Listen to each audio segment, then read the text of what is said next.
Hey, sports card fans, it's John, Boggs fan. Hope you're all doing well. The 1973 Topps baseball set is special for several reasons. First, there are 81 different cards in the set that feature an image of a Hall of Famer. Second, it features the last playing day cards of Roberto Clemente and Willie Mays.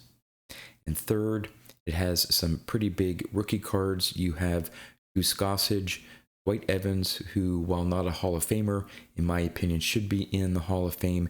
And of course, the player that many believe is the greatest third baseman of all time, Mike Schmidt. In this video, I'll be taking a look at the top 10 most valuable cards from the 1973 Topps set. I'll be ranking the top 10 based on their PSA 8 graded value. I'll also be showing off what the values are for the PSA 9 and 10 grades for those cards, as well as giving a population count of the different grades. Now, before I get to the top 10 list, here are the 5 cards that just missed the top 10. At number 15, you have the Thurman Munson. At number 14, Reggie Jackson. 13 is the Goose Gossage rookie card. At number 12 is the Joe Morgan card. And at number 11 is Carl Yastrzemski. All right, so let's go take a look at the cards that made the top 10 list. Coming in at number 10, we have the Jim Kaat.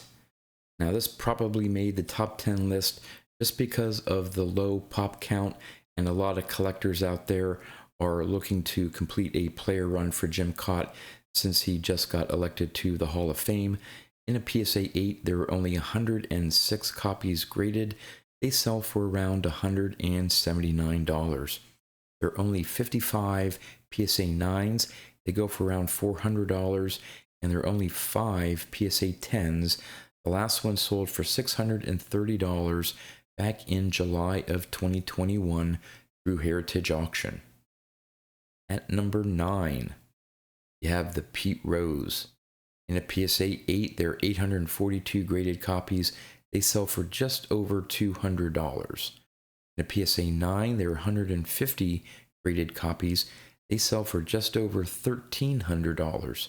And at a PSA 10 grade, there are only 7 that have been graded at that level. The last one sold for $3,710 all the way back in October of 2016 through eBay. It was a PWCC listing.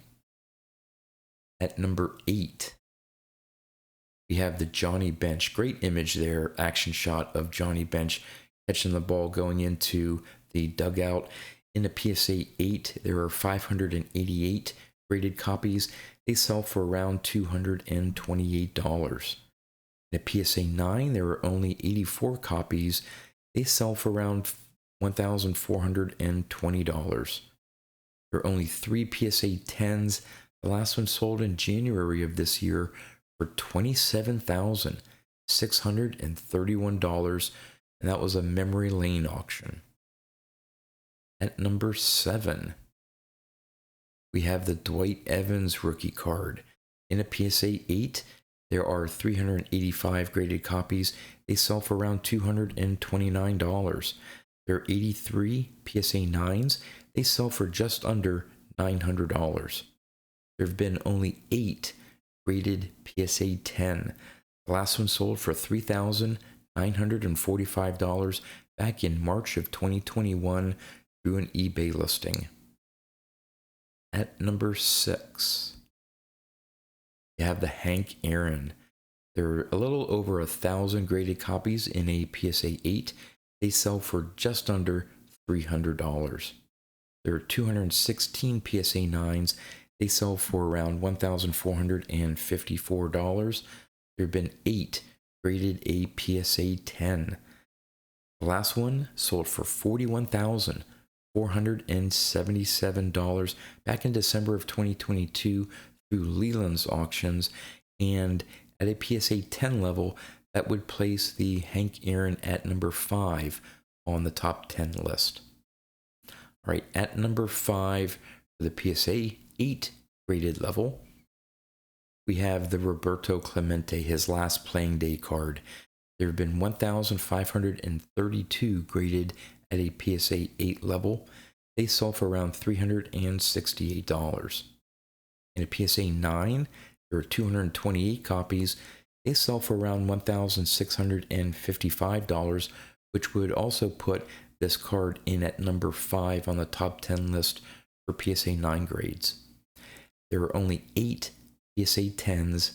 The last one sold in January of this year for $105,000.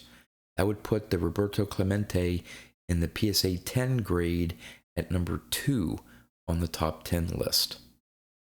At number 4, we have the all-time home run leaders featuring Babe Ruth, Hank Aaron, and Willie Mays, a really popular card from the 73 top set. In a PSA 8, there are 413 graded copies.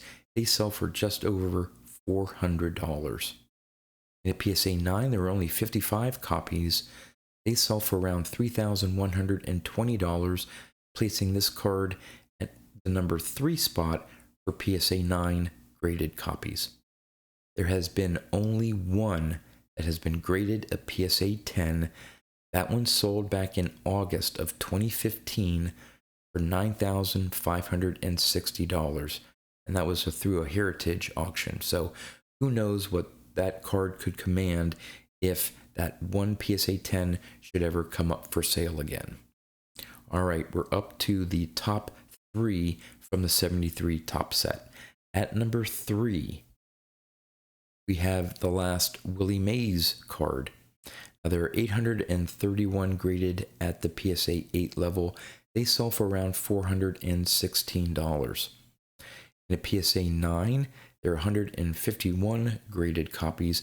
They sell for around $1,866, placing the PSA 9 Willie Mays at number 4 on the top 10 list. There have been only 3 PSA 10 graded copies. The last one sold for $79,200 back in March of this year through Golden Auctions. That would place the Willie Mays at number 3 regarding the PSA 10 graded copies. At number 2, we have the Nolan Ryan. In the PSA 8, there are 872 copies. The VCP average price, $670. There are 141 graded at a PSA 9 grade. They sell for around $3,252, placing the Ryan also at number 2 on the top 10 list for PSA 9 graded copies. There have been only 6 at a PSA 10.